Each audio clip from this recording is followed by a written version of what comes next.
Welcome to Java. Thank you kindly for joining me. This is September 17th. It's Tuesday, better known as day prior to the Fed cuts day, because it seems that that is the only thing the markets seem to be focused on.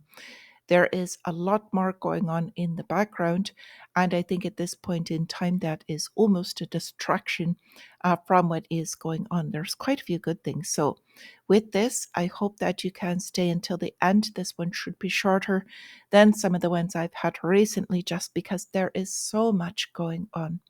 So with this, let's move right into our calendar. What we're expecting this morning prior to the market open, US retail sales, and then minus autos. We're getting industrial as well as some home builder confidence toward the end of the day at 10 a.m. and then prior to market open. Tomorrow morning, housing starts, building permits. But as I said, everyone will be focused on the FOMC tomorrow afternoon. So we've got some expectations of that possibility that it will be a run up today without any large numbers coming in to interfere today, continuance.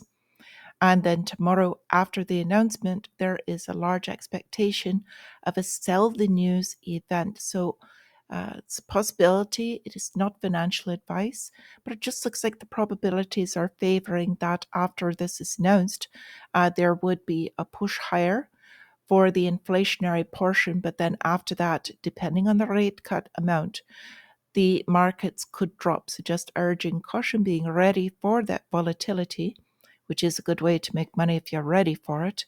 And there is also a chance that they could be hiking at 50 bits instead of a quarter point.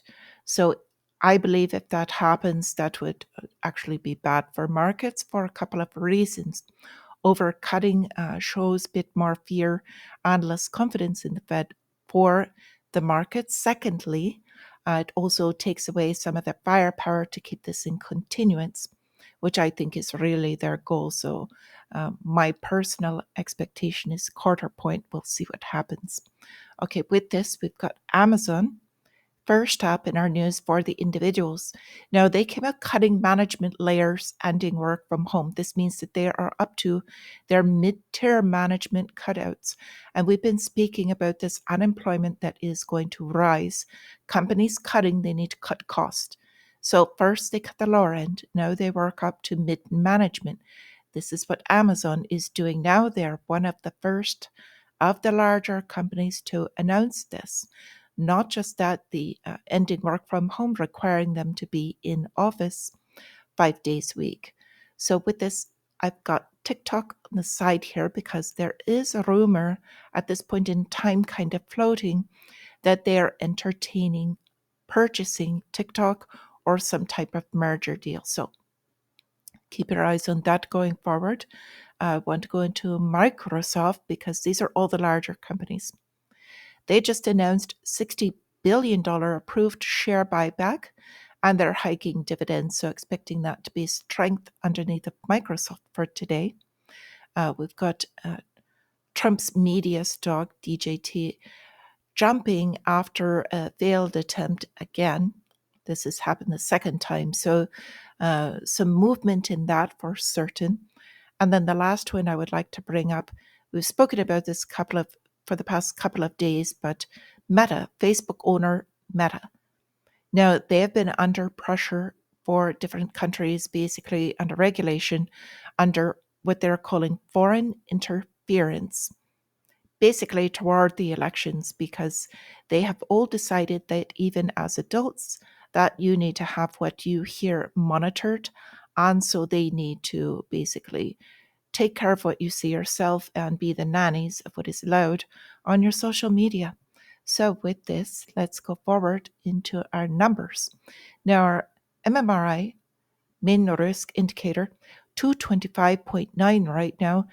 Still, the 10-year yield and relative strength of the dollar are dropping. Now, this is prior to the announcement. This is just in anticipation of this. So we've got rates dropping, jumping more into bond yields.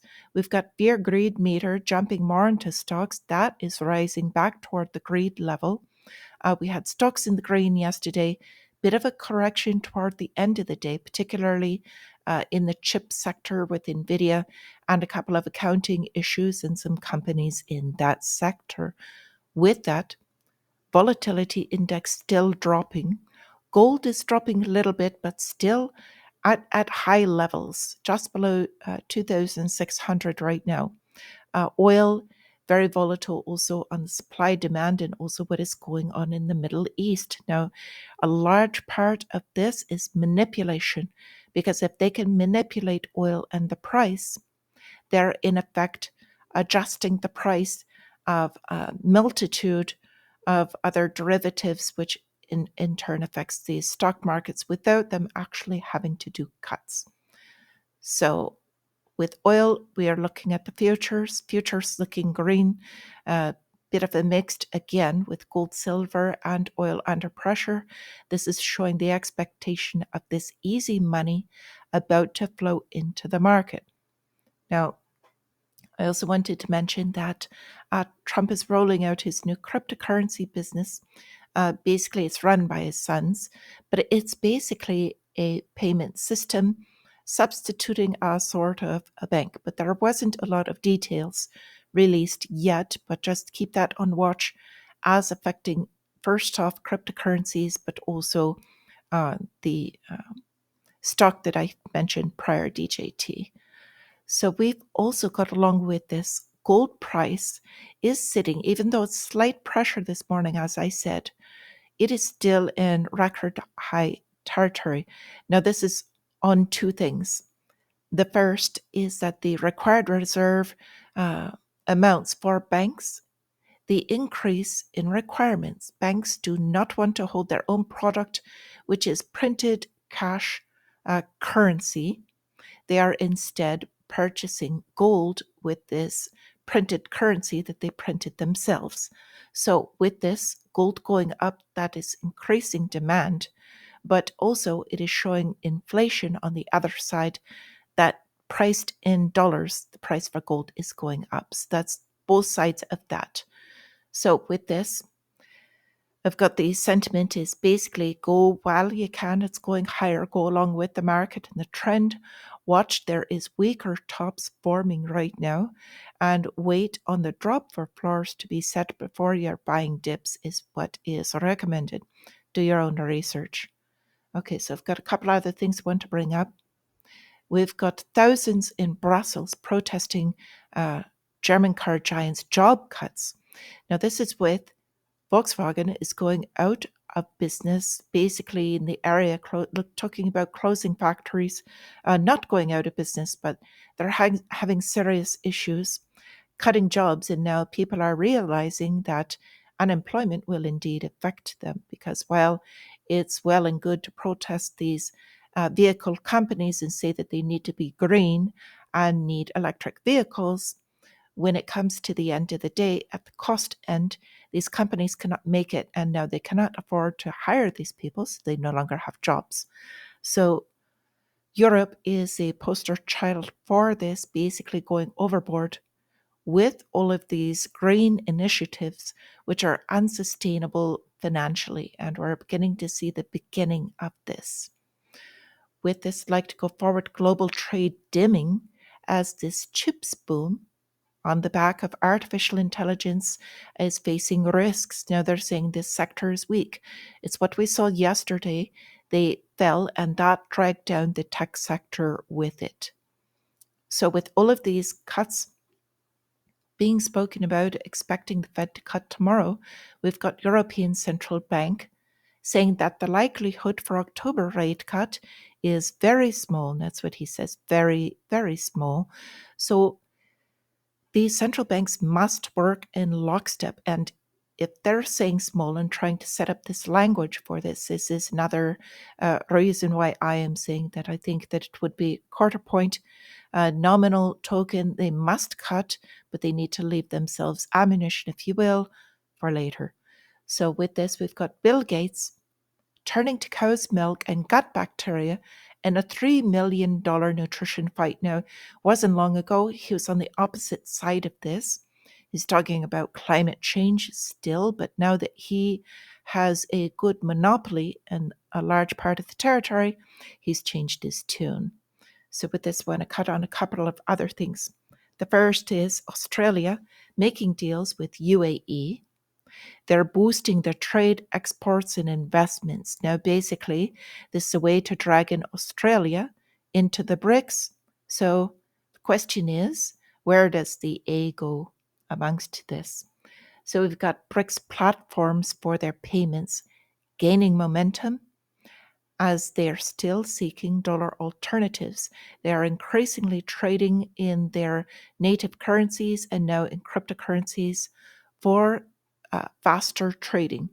Now, there have been a lot of threats of tariffs from the United States and some other issuance, but in the background, this is growing. We've also got Iran and Russia implementing the INSTC. So this is the International North-South Transport Corridor. They're trying to put this in as soon as possible. This is coming from Iran. This is going to basically accelerate the trade route, and they will be completely outside of the dollar when they do this.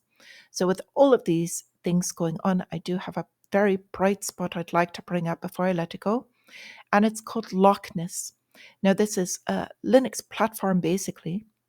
It's a decentralized foundation. They are partnering with Hedera, Hashgraph. If you don't recognize that, basically Lockness is what they're calling this, a decentralized trust. And this is basically one more major method coalition to work outside of central banks and decentralizing. If you have any questions about this or interest, we will be starting cryptocurrency discussions on Thursdays in Discord. You can also ask questions in the comments. Please leave a like and a comment for this video if you would. I'd like to thank all of you that do this for me every single day. I appreciate you so much. So thank you all for this.